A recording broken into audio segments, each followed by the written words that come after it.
Naturellement, on va parler maintenant de santé. Les maladies cardiovasculaires et les cancers constituent, vous le savez, de véritables problématiques de santé publique en Guadeloupe. Ces différentes pathologies représentent le plus grand nombre de décès par an dans notre département. Les services médicaux ne sont pas suffisamment équipés pour faire face à la situation. Récemment, des citoyens ont lancé une pétition sur le net. Ils interpellent le gouvernement sur l'absence de matériel indispensable à la détection et au suivi des maladies.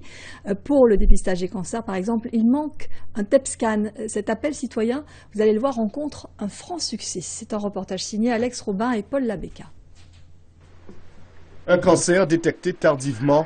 Si la Guadeloupe était à jour techniquement, la prise en charge de Julie aurait été plus rapide, donc plus efficace. Ce soir-là, dans le buzz, un mot revient sur toutes les lèvres, TEP-scan, un appareil d'imagerie médicale indispensable de nos jours pour lutter contre le cancer et d'autres pathologies très présentes en Guadeloupe.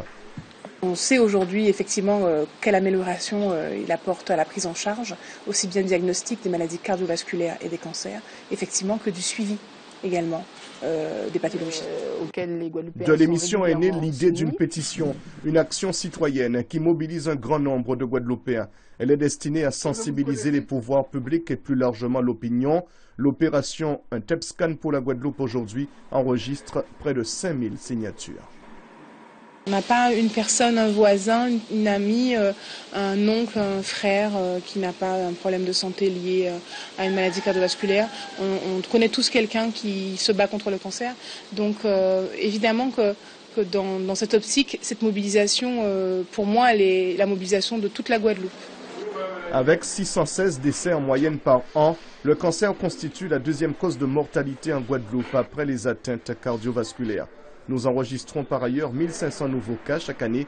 Les autorités ont promis un juste équilibre entre les territoires en matière d'équipements médicaux. Mais la concrétisation tarde à venir. Les spécialistes encouragent l'action citoyenne menée en ce moment. Le TEP-scan est une technique d'imagerie qui est apparue de manière relativement récente, puisqu'elle a été élue innovation des sciences médicales de l'année par le Times en 2000.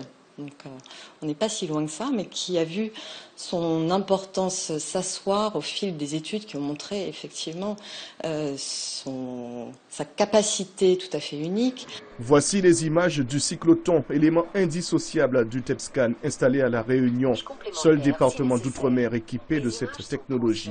La mobilisation populaire de la Guadeloupe réussira-t-elle à faire évoluer la situation? C'est tout le sens de ce combat citoyen. Médicaux du centre hospitalier. Par ailleurs, le député maire de Bemao, Harry Chalus, s'apprête à intervenir à l'Assemblée nationale sur ce dossier.